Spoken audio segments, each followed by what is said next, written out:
You ever sit down and think about the Bye Bye Man? That might be the first time that sentence has been uttered. No, but seriously, you don't think about it? The old dude who wears the hood, who can manipulate people and objects using a magical force? Oh fuck, I'm talking about the wrong dude. Yes, the Bye Bye Man. The 2017 film that was beloved by audiences and critics that made a ton of money. The last part is no joke. People actually saw this movie. It helps that the film had a $7 million budget and made $29 million worldwide. If box office success ever determined the quality of a film, then The Bye Bye Man would be considered one of the best films ever. You sure about that?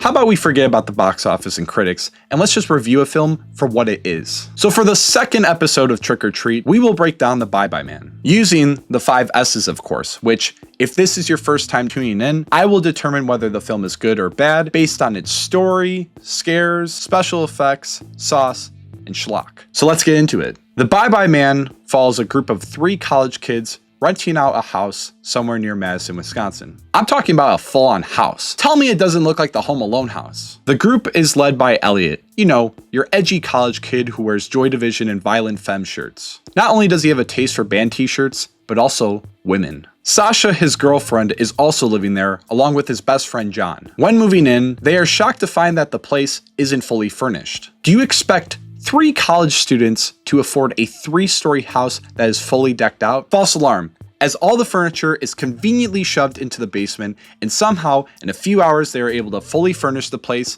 get party decorations, and throw a housewarming party. Did these guys call in the fucking Lego City construction team? Elliot's older brother comes over, Virgil, who also brings his 7-year-old daughter, Alice. No more Tylenol for kids. Let's just have them take shots of Fireball instead. While everyone's having a groovy time, Alice wanders away and finds herself in Elliot's room. She finds a gold coin on the floor, but little does she know that there's a door beside her with one of the worst looking hell dogs poking out. She doesn't end up seeing it, and she attempts to try to take the coin, but ends up putting it back on the nightstand. She comes back downstairs to tell Elliot about the coin. He doesn't think much of it until he goes upstairs to find the coin back on the ground. He puts it back in the drawer, only to hear it immediately fall back on the ground. He takes out the drawer to see a phrase written down repeatedly in circles stating, "Don't say it, don't think it." Further inspecting it, he rips the inside cover off to see an engraving spell out The Bye Bye Man. Ooh, spooky. As the party wraps up, Elliot, John, and Sasha are talking to Kim in the kitchen. She claims she's psychic, and the intoxicated amigos decide that it's a good idea to test her powers. They all gather in a seance where Kim tells Elliot that she knows that his parents died in a car accident. It's weird because they just met her, and this is something that Elliot only tells to those who are close to him. Elliot thinks John or Sasha told her and calls bullshit on her psychic capabilities. She tries to prove herself again by saying that Sasha's grandma is making biscuits? I mean, okay. I know a Popeye's biscuit with no bev is scary, but how about the Bye Bye Man? Elliot gives Kim another test by hiding his keys in a pot and then asks her what he hid and where. As her mind wanders off, she senses an evil presence and begins to freak out. As she describes the spirit, John asks her, who is she talking about? And Elliot answers by saying, the Bye Bye Man. Nice going, Elliot. You did the one thing that you weren't supposed to do. The candle suddenly blows out, and Kim snaps back to reality, and they all decide to call it a night. Little did Elliot know that he opened the gates of hell, and the Bye Bye Man would haunt this group of friends for the rest of the film. This is actually a cool concept. This is like a horror version of Voldemort, except Voldemort is more scary. If you want the audience to believe that someone can be so horrifying that if you even think of their name you'll die, then they have to look scary. The design team seemed to put minimum effort into the character's look. I can't tell if they want him to look like John Kramer, Palpatine, or Voldemort. Either way, the design is bland. Not only is the Bye Bye Man not intimidating, he shows up way too much. If the whole idea is that you don't want to see him, then there should be limited screen time so that whenever the big bad comes out, it's impactful. His appearance never strikes any fear, as it always starts with a cheap jump scare. Along with that, we see a clear image of what he looks like, whether it is a close-up for a few seconds, or we can see him lingering around in the background looking like an extra. The foundation of the Bye Bye Man lies on Larry Redmond, who is a man we see in the beginning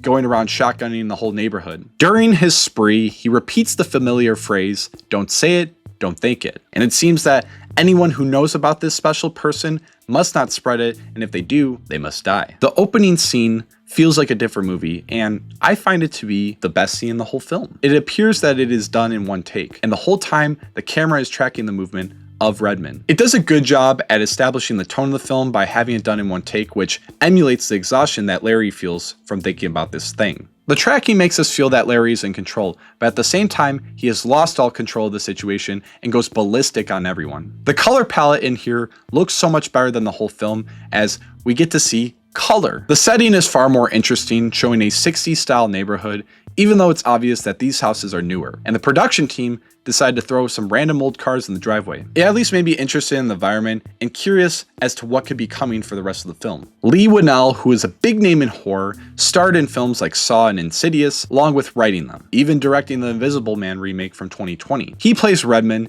and though his performance is far from perfect, he at least tries to sell the concept. That is where the rest of the film falls apart, as the performances from John, Elliot, and Sasha are just laughable. Their line delivery is always off, as there's no chemistry between them, and the film wants us to believe that they have such a strong bond and that the Bye-Bye Man is so awful for tearing them apart. If the script is lacking, it can be at least somewhat watchable if it can provide an intriguing protagonist, but here, there's no one to root for. Makes me want to go back to the beginning with Larry, as I would much rather see a film about him.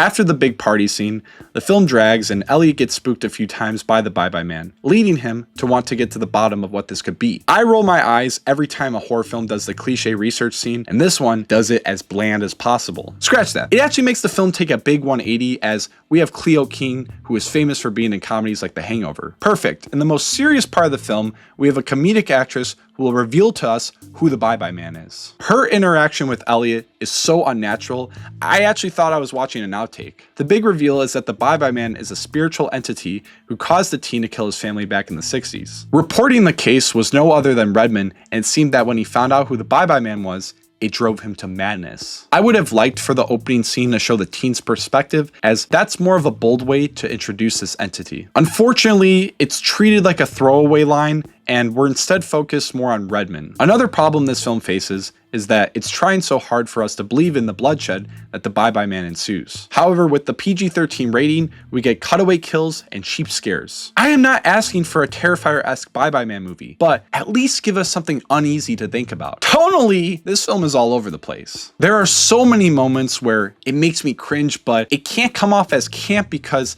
it's trying so hard to be serious. Just look at the scene where Sasha goes to the greenhouse to meet with the landlord. She tells him that the house is weird, which is such a strange way to talk to someone. But he responds in the best way possible, saying, "They did sign a lease." Like, what? I mean, he's right. What a random scene, even though we do find out that the nightstand that was in the basement did not belong to the previous owner and instead belonged to someone else. Turns out that Larry Redmond's wife, Widow, owned it, as Sasha gives her address to Elliot when he comes back from the library. Widow would be played by no other than Faye Dunaway. Faye, baby girl, who forced you to do this film? Elliot arrives at the house to talk to her about the Bye-Bye Man, but it turns out that she was never told the name, as Larry wanted to protect her. As a matter of fact, Larry was trying to protect everyone else from the spread. The Bye-Bye Man starts playing more tricks with Elliot as he starts to think about him.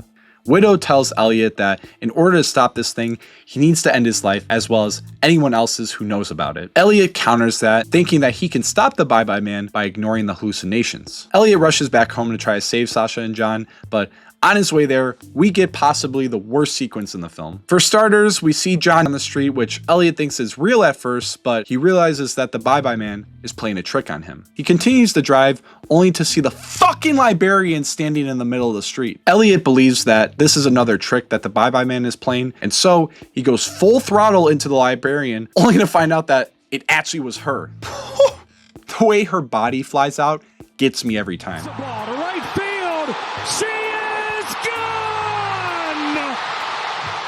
The effects are not great. I mean, if they don't even have the budget to make the Bye-Bye Man look scary, they're not going to make someone getting hit by a car look believable. The PG-13 rating is really what saved the box office for this film, because anyone with a developed brain should know better than to spend their hard-earned money on a horror film with boring characters, kills, and ghosts. I don't even think 13-year-olds would like this film, because The jump scares don't even make you jump. There's one scare that slightly startled me, which was when Elliot looks in the reflection of a shop window and sees the Bye-Bye Man pop up. That doesn't make me scared of him. I'm just annoyed that he was just thrown in there with no suspense. Yeah, we made you jump? Oh my god, we're so smart for that. Let's do it a million more times. It's just lazy, and I think the big problem with this film is that there's someone behind all of this who actually cares so much about this idea. It's just that when this film was being made, the pieces didn't fit together and we ended up getting a different film. The film is directed by Stacy Title, who, rest in peace, passed away back in 2021 due to Lou Gehrig's disease. This would be the last film she made, and despite how I or whoever feels about this film, she got to make something with her husband, Jonathan Penner. They were able to share this concept to the world, and I know I may not be kind to this film. I actually think it's not as bad as I thought it was going to be, but it's still not a good movie whatsoever. Not entirely her fault, as there's a whole lot that can go wrong when making a movie. I think what really went wrong here was the editing process. When you have the editor for films like The Nun, you're going to get shitty 2010s horror. I mean, each scene just feels like it's 5 different movies, and despite it only being an hour and 36 minutes, it drags. You think the climax is about to happen when Kim gets hit by a train, only to look at the Tubi screen and discuss as you see that there's 40 minutes left. And to put the cherry on top, there is an 135-second F-150 ad. I did not have it in me to buy a physical copy of the film. But hey, after the train scene, we see Carrie-Anne Moss appear as she plays Detective Shaw. In no way at all does she convince us that she's a real detective, but she still manages to bring some sort of drama into the film as she suspects Elliot murdered Kim by chasing her into the train tracks. She brings us the perspective of someone from the outside as, despite her detective skills, she is not at all aware about who the Bye-Bye Man is, and no matter how much she tries to convince Elliot to tell her,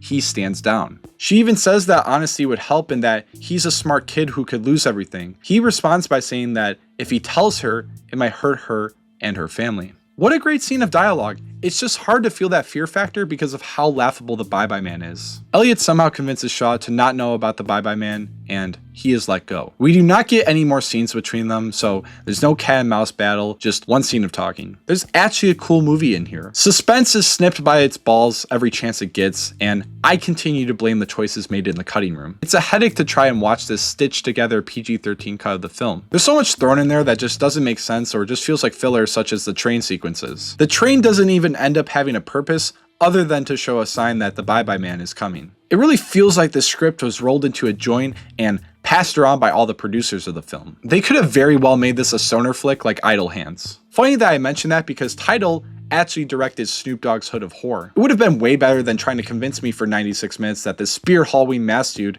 is actually menacing. I try not to judge a book by its cover. Even though there's a backstory for the Bye-Bye Man, there's really no motive to make me fear him. You just say his name and he manipulates people. It's the lack of effort to give the Bye-Bye Man a unique identity, which is what really brings this film down. There's plenty of franchises with mindless sequels like some of the Friday the 13th films that have weak characters and story, but I can watch those with some enjoyment because it's got cool effects, interesting scenarios, and a great antagonist in Jason. This film has neither a good protagonist or antagonist. It just sucks all the life out of any horror film that came before it. Pair that with some bland color grading, and this film is as good as NyQuil Chicken. So if we use the 5 S's, I would give story a 4 out of 10. Not an awful plot, but certainly not a unique one. What really ruins it is the characters and the decisions made all the way through. Sauce, I would give a 2. I think the opening scene has some flair to it, but as far as the rest of the film, it's as generic as could be. Special effects would be a 2 for me. There's no crazy deaths, and when it happens, it looks as real as those Sora cat videos. Scares is a 2. Like I said, it made me jump once, and I did like the scene when Elliot is sleeping in the middle of the night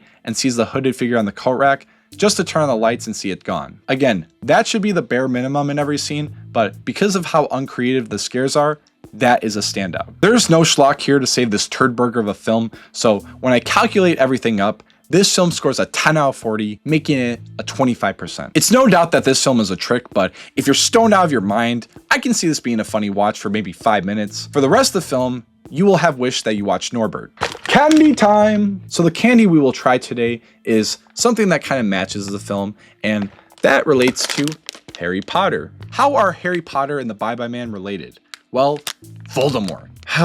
They really fumbled the design of the Bye-Bye Man, and hopefully they didn't fumble this Harry Potter gummy pack. My bad.